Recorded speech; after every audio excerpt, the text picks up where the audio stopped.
As the Buddha once wisely shared, you will not be punished for your anger. You will be punished by your anger. That one line holds the key to a life of peace. Because the pain we carry doesn't come from the world. It comes from our reaction to it. The anger, the anxiety, the need to control those are the real punishments. But what if you could walk through life with a calm heart? No matter what chaos surrounds you, what if insults bounced off you like pebbles on a still lake? What if your peace was so deep, so unshakable, that no storm could touch it? This isn't a fantasy, it's the Buddhist way, the path of inner stillness, the way of detachment and freedom, a life where you stop reacting to every small thing, where you don't need to defend yourself, explain yourself, or fight to prove your worth, because your silence becomes your strength.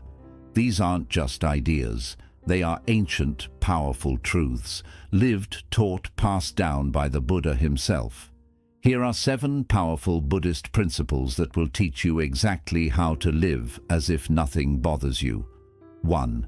Not everything deserves.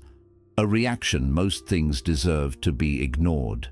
One of the greatest traps in life is the need to respond to everything. Someone says something rude, you feel like you have to defend yourself. Someone provokes you, you feel the urge to strike back. But here's the truth. Most of the chaos around you is nothing more than bait. People who are unhappy with themselves often look for others to pull into their storm. They can't stand your calm. They can't tolerate your silence. And so they poke, they insult, they provoke, just to see if they can break you. But Buddhism teaches something radically powerful. You don't owe the world your energy. You don't need to argue just because someone is loud. You don't need to explain yourself just because someone misunderstands you. You don't need to lower yourself to someone else's chaos just to prove you're right. This is not weakness, it's strategic detachment. It means choosing your peace over your pride. It means realizing that just because something is said doesn't mean it deserves your attention. Most things people say are coming from their own pain, not from truth. And when you react, you don't just engage, you absorb. You take on their anger, you carry their poison, and in doing so, you lose the very peace you worked hard to build. So what's the solution? Learn to pause, to breathe, to observe without reacting, to smile without needing to explain. The most powerful move you can make in a world that constantly tries to get under your skin is not to play the game. Ignore what doesn't serve your growth. Walk away from noise. Let your silence speak louder than any argument ever could. Not because you're weak, not because you're scared, but because you've mastered the art of not letting small minds disturb your deep peace. Some things don't need answers. They need to be outgrown. And often the most enlightened response is none at all. Let me know when you're ready for Principle 2 to be expanded the same way. 2. You suffer more because you expect too much from a broken world. Have you ever felt disappointed because someone didn't treat you the way you would treat them? Or because life didn't unfold the way you thought it should? That feeling of betrayal, frustration, and deep sadness often comes from one's source expectation. And here's the harsh truth Buddhism teaches us. Expectation is the birthplace of suffering. You expect people to always be kind. And when they're selfish, it hurts. You expect loved ones to understand you without needing to explain yourself. And when they don't, it crushes you. You expect life to be fair. But life was never built on fairness. It was built on impermanence and change. And the more you expect the world to match your hopes, the more broken you feel when it doesn't. Buddhism doesn't ask us to stop caring. It asks us to stop attaching, to stop depending on others for our peace. Because when your inner peace relies on people behaving a certain way, you will always be anxious. You will always be let down. Most people are struggling themselves. They are forgetful, distracted, and wounded. Expecting them to show up for you perfectly is like asking a shattered glass to hold water. It's not personal, it's just the nature of things. Instead, drop the expectations. Live with openness, not demands. Give love without needing it back in the same form. Help without needing recognition. Be kind even when the world is not. That's where your power is. Because when you stop expecting, you stop suffering. You become free from disappointment. You stop measuring your worth by how others treat you. And in that freedom, something beautiful happens. Peace returns. Gratitude grows. And your happiness no longer depends on how the world behaves. It depends on how deeply you've let go. So if you want to suffer less, don't beg the world to be better. Just release the grip of expectation and let life flow the way it was always meant. To imperfect, unpredictable, and absolutely free. Let them think you're cold. It's better than being emotionally weak. At some point, you have to choose. Protect your peace or please everyone. And if you decide to protect your peace, people will not like it. They'll call you cold. They'll say you've changed, that you're distant, selfish, or emotionally unavailable. But here's what Buddhism teaches. You are not responsible for how others label your peace. You are only responsible for not sacrificing it. Many people are addicted to emotional drama. They expect you to be available at all times, to explain yourself, to absorb their chaos. And when you don't, when you set boundaries, walk away from disrespect, and stay silent instead of arguing, they feel threatened. Not because you've harmed them, but because you've refused to let them control your emotional state. You don't have to respond to every message. You don't have to show up for people who never show up for you. You don't have to make yourself small just to make others comfortable. Buddhism teaches non-attachment, not just from material things, but from the illusion that you must always be nice to be spiritual. Kindness is beautiful, but when it comes at the cost of your inner well-being, it becomes self-destruction. It's better to be seen as cold than to constantly bleed for people who wouldn't even offer you a bandage. It's better to be misunderstood than to drain yourself trying to be everything for everyone. Being emotionally strong doesn't mean you feel nothing. It means you don't let your feelings make you a slave to other people's expectations. There will always be people who guilt-trip you for being quiet, for not reacting, for creating space. But understand this: your detachment is not a lack of love. It's the presence of self-respect. It's the realization that your energy is sacred and not everyone deserves access to it. So let them talk. Let them assume. Let them think you're heartless if they must. Because when you no longer feel the need to prove your softness to the wrong people, that's when you finally reclaim your peace. And in that stillness, you'll discover something rare: power without noise, strength without chaos, love without weakness. For they only control you if you still care. Most people don't realize how easily they give away their power. You hand it over every time someone's words ruin your mood, every time a comment sticks in your chest like a thorn, every time someone ghosts you, criticizes you, or disrespects you, and it consumes your mind all day. Whether you admit it or not, if someone can disturb your peace with their presenza, their absence, they control you. Not physically, but emotionally. And Buddhism teaches us that the only real prison is the one you carry inside. It's not what they did. It's the fact that you still care, that you're still holding on. You replay their words. You analyze the silence. You twist yourself into knots, wondering, why did they treat me this way? But here's the truth. Not everyone is meant to understand you. Not everyone is meant to respect you. And not everyone is meant to stay. The more you cling to the illusion that they should, the more you suffer. Because now, your peace depends on their approval. Your joy depends on their behavior. And that's emotional slavery. Buddhism doesn't ask you to hate people.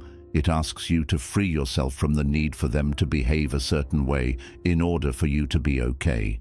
It asks you to cut the invisible strings of attachment that tie your happiness to other people's actions. Why? Because the moment someone can predict your reaction, they control you.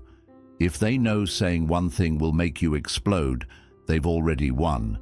If they know ignoring you will send you into a spiral of overthinking, they don't need to do anything else. You become predictable, vulnerable, weak. True spiritual power lies in being unreachable by nonsense, not because you're numb, but because you've trained your mind to rise above it. That's what real detachment is.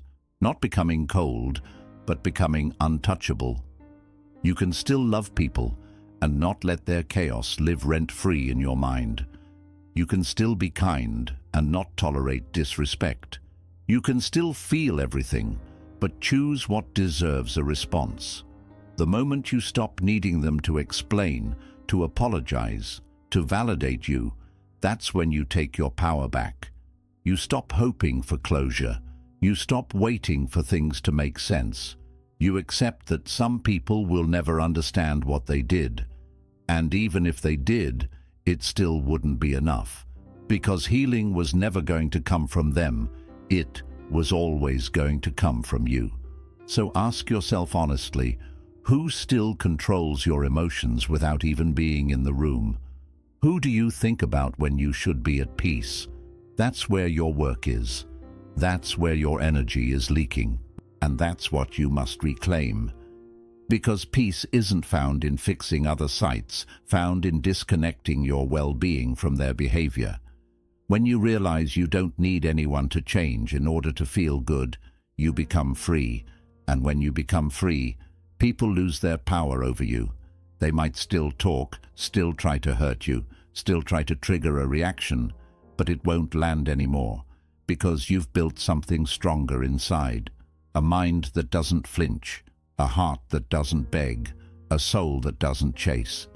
So let them misunderstand you, let them walk away, let them judge your silence as weakness, because the truth is, they only control you if you care too much about being understood, accepted, or praised by people who were never meant to walk your path.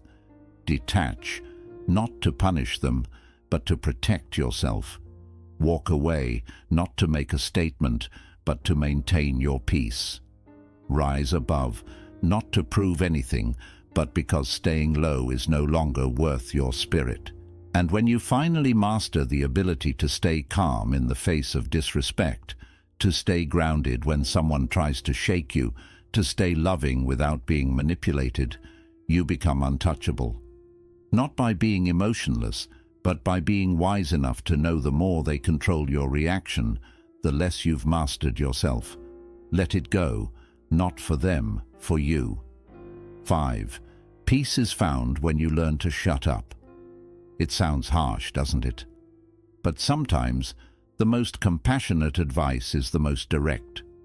Most people destroy their peace, not because of what happens to them, but because they won't stop talking about it, overthinking, over-explaining, retelling the story again and again. They drown in their own words. Buddhism teaches us that silence is not just the absence of noise. It is a spiritual discipline, a weapon, a sanctuary. Every time something disturbs you, what's the first thing your mind tells you to do? Speak, explain, prove, defend, vent, react. But here's the trap. The more you speak about what's hurting you, the more power you give it. You rehearse the pain, you give it oxygen, and before you know it, a small wound becomes a bleeding identity.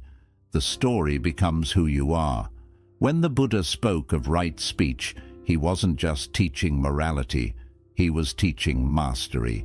He was saying, use your words with intention. Don't waste your breath on noise. And most of what we say in moments of pain is noise. It doesn't solve anything, it doesn't heal anything, it just feeds the fire. You're angry? Breathe. You're misunderstood?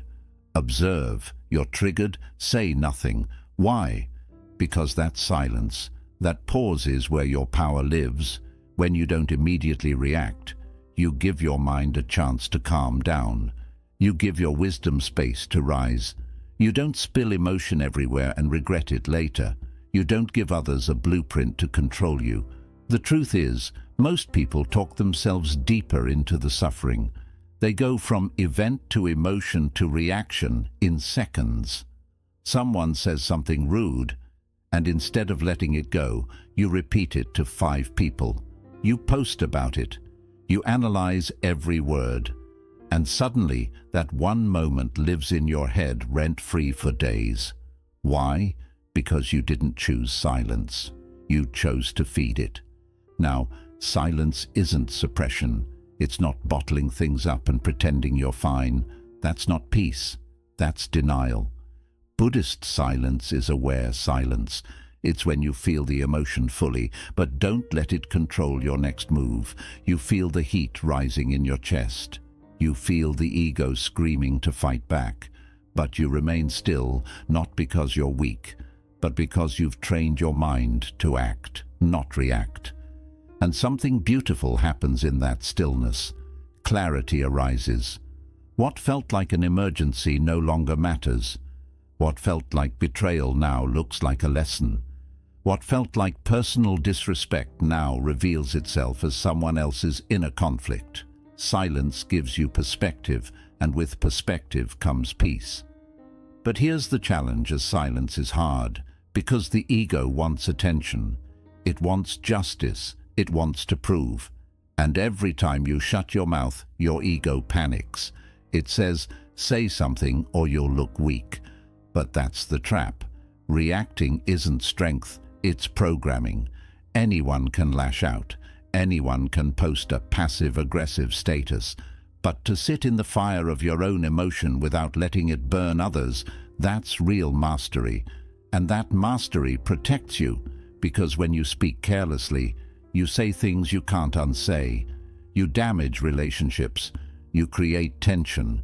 You reveal your weak spots. But when you hold your silence, you become unreadable. You become untouchable. People try to provoke you and get nothing. They try to argue with you, and your silence becomes the wall they can't climb. There's a reason Buddhist monks practice noble silence for days, weeks, even months. Because in silence, the truth reveals itself. In silence, you hear your real thoughts. You uncover your real emotions.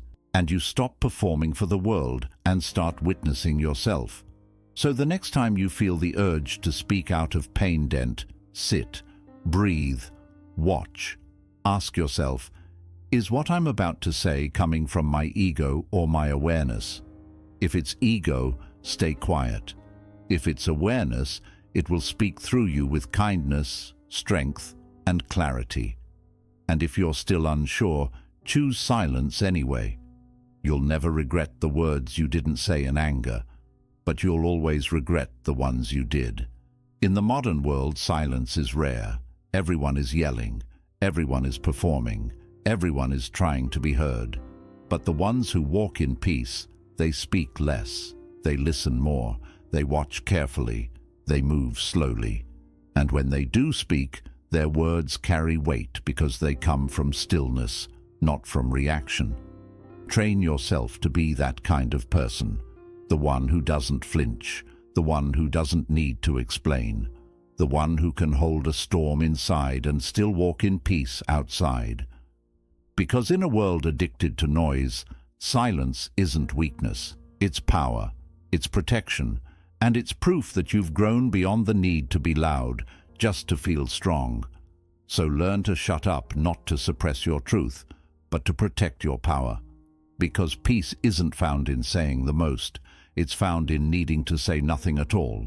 You cannot heal in the same environment that keeps hurting you. It's one of the most ignored truths in life.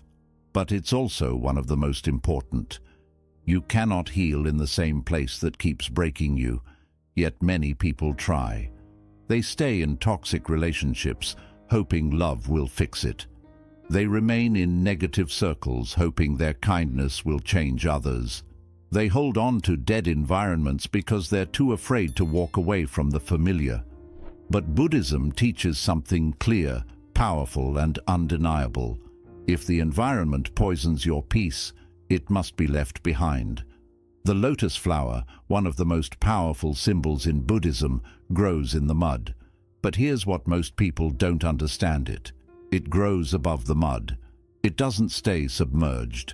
It doesn't stay trapped. It rises, because even something pure must separate from what is unclean to fully bloom. The same applies to your mind, your energy, your healing. Some people think detachment means enduring endless pain silently. But that's not strength, that's suffering. That's a misunderstanding of spiritual endurance. Buddhism does not teach us to become doormats. It teaches us to recognize when something no longer serves our growth, and to let it go without hate, without anger, without drama, but with complete clarity. If someone constantly disrespects you, makes you doubt yourself, or drains your energy every time they're near you, don't owe them endless patience. You don't owe them your destruction. You owe yourself freedom. And sometimes that freedom looks like distance. Sometimes the highest form of healing is found in walking away. Staying in the same place and expecting healing is like trying to recover from smoke inhalation while sitting in a burning house. No matter how calm your breathing becomes, no matter how much you meditate, journal, or pray, the fire will still eat at you if you don't remove yourself from the source. Yes, change is uncomfortable. Walking away hurts. Letting go of familiar pain feels like tearing a part of yourself out. But ask yourself this: is this pain making me stronger, or is it just keeping me stuck? Because there is a kind of suffering that teaches you, and there is a kind that traps you. You must learn the difference. People often fear solitude, thinking it's loneliness. But Buddhism teaches us that solitude is sacred. When you step away from toxic environments, be it a person, a home, a job, or even a mental pattern, you begin to hear yourself again. Your breath returns to normal. Your shoulders relax. Your thoughts become lighter. That's not loneliness. That's healing finally taking its first breath. There's a certain peace that you'll never find until you remove yourself from the wrong energy. And here's something powerful. You don't need their permission to leave. You don't need them to understand why you've gone silent. You don't need them to see your worth before you decide to protect it. You are allowed to walk away from anything that constantly wounds your spirit. In Buddhism, there is a concept called upaya, or skillful means. It means that wisdom is not just knowing the truth, it's knowing how to apply it. And sometimes the most skillful act of compassion is toward yourself. To realize, I've tried, I've been patient, I've given love, and now I must give that same love to myself by stepping away. You don't need to make a loud exit. You don't need to prove how much you've been hurt. Quietly close the door and let peace follow you out. Not because you're bitter, but because your soul is no longer available for environments that mistake your kindness for weakness. Healing needs space. It needs silence. It needs separation from what created the wound in the first place. Yes, you can forgive them. Yes, you can send love from a distance, but you don't have to keep standing in the fire just to prove you're strong. The strongest people are not the ones who endure the most pain there, the ones who know when enough is enough. Stop thinking healing is just about meditation, crystals, or breathing techniques.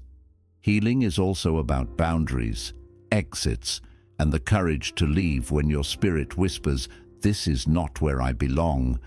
So look at your life. Really look. What are you tolerating that's quietly killing your light? What are you holding on to that keeps reopening your wounds? What spaces do you keep revisiting, hoping they'll feel different but never do? It's time to stop shrinking to fit where you've outgrown. It's time to stop watering dead plants. It's time to stop breaking yourself to fix what was never whole. Your peace is not found in fighting battles you were never meant to be in. It's found in the moment you realize, I can leave, I can let go, I can start again. And when you do, you'll see what healing really feels like, not as a struggle, but as a return. A return to your breath, your clarity, your power, your peace. You cannot heal in the same environment that keeps hurting you. So don't stay. Rise. Here's a hard truth. Most people aren't ready to face. If others know exactly how to trigger you, you are still controlled by them. If someone can raise their voice, roll their eyes, give you the silent treatment, or say one sharp word and instantly ruin your mood, hijack your peace, or make you beg for clarity, then you are not strong. You are not free. You are just reacting. And that means you are still trapped inside a prison built by your emotions. Buddhism teaches us that true strength does not come from how loudly you defend yourself. It comes from how deeply anchored you are in your center, so anchored that the storms of others can no longer reach your core. When you live in constant reaction mode, you're not really alive. You're just on autopilot. You become a puppet with strings attached to every insult, every compliment, every shift in someone else's behavior.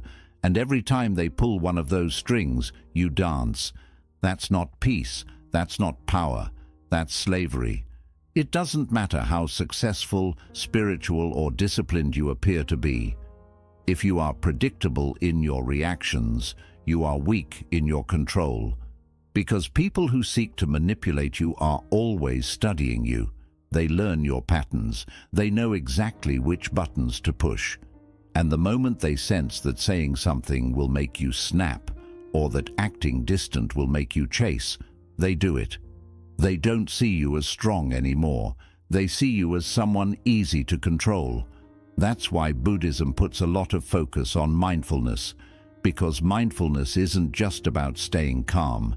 It's about staying aware of yourself in every moment, especially when emotions rise. Can you feel anger without losing control? Can you notice sadness without becoming it? Can you see your ego reacting and still choose silence instead of revenge? That's the real work. That's the real path. When you reach a place where no one can figure you out, where they don't know what can shake you, silence you, or break you, that's when you become powerful. Not because you're hard to read, but because you've stopped needing to react just to feel noticed or protected. You no longer give away your peace like it's candy to anyone who brings an opinion. That doesn't mean you feel nothing. It's actually the opposite. You feel everything, but you no longer serve every emotion like it rules you. You've trained your mind to observe first, respond later, and many times not respond at all. It's a quiet kind of strength that scares people because they can't drag you into fights anymore. They can't control you with silent, passive-aggressive tactics anymore. They can't make you feel guilty enough to explain every move you make. You become unreadable, calm, steady, and that frustrates those who used to feed on your reactions. And this is where your peace begins to shine. Because now, instead of reacting to everything around you, you start creating from within. You choose your energy. You choose your mood. You choose how to spend your time. You become the creator, not the puppet. There's a story in Buddhist teachings about a monk who was insulted by a soldier. The soldier cursed him, spat at him, and shouted every cruel word he could think of. But the monk stayed calm, steady, and silent. After some time, the soldier shouted, "How can you just stand there without saying anything? Don't you care about what I'm saying?" The monk calmly replied, "If someone gives you a gift and you don't accept it, who does it belong to?" The soldier answered, "To the one who offered it." The monk smiled. "Exactly. I do not accept your gift. That is real power. That is real mastery. Not the power to control others, but the strength to not be controlled by them. Look at your life. Who still has control over your emotions? Whose words still burn you inside? Whose silence still makes you question your value? This isn't about them. It's about you. It's about your unhealed wounds. And until you do the inner work, people will always be able to reach in and press your pain like a button. So train yourself, not to turn cold, but to stay calm beyond what anyone can predict. Learn to pause before reacting, to respond with awareness, not with impulse. Practice watching your emotions like clouds drifting across the sky. Feel them, notice them, but don't become them. Because the moment no one can guess your next move, you become truly free. You become powerful in the best way. Not because you're harsh, but because you're steady. You don't flinch when someone provokes you. You don't fall apart when someone ignores you. You don't chase, you don't beg, and you don't explain yourself too much. You simply breathe, stay grounded, and let them wonder what you're thinking, how you stay so calm, why you didn't react. And in that silence, you win. In that self-control, you grow. In that stillness, you return to your center. You're still vulnerable if people can guess your reactions, so become unreadable, unreachable, untouchable, not for revenge, but for peace. Not to impress anyone, but to protect your mind. Because when you stop moving at someone else's command, you finally move in rhythm with your own soul. You came here searching for strength, for a way to rise above the noise, the hurt, the chaos that seems to follow you everywhere. And now you've seen the truth. It was never about controlling the world. It was always about mastering yourself. Because no matter how calm the ocean seems, storms will still come. And no matter how kind you are, some people will still misunderstand you. No matter how spiritual you become, life will still test you in ways that feel deeply personal. But the purpose of this Buddhist path isn't to avoid challenges. It's to train your mind so deeply that nothing outside you can control what's inside you. These 7 principles aren't just ideas. They're your weapons, your shields, your tools for freedom. Let go of what doesn't deserve your energy. Release expectations that disturb your peace. Be okay with being misunderstood. Take back the power you once gave away. Stay quiet when silence protects your soul. Walk away from what keeps hurting you and rise so steadily that no one can see you fall. Because the person who seems untouched by everything isn't without feelings. They are free. Free from the need to please, free from reacting to everything, free from playing the world's games. And in that kind of freedom you'll find something priceless, peace that depends on nothing and no one, not applause, not revenge, not even being understood, just peace for peace's sake. So carry this with you. The one who reacts loses, but the one who observes, breathes, lets go, and keeps walking wins in silence. Be that person, and no matter what the world throws at you, you will remain untouched. You.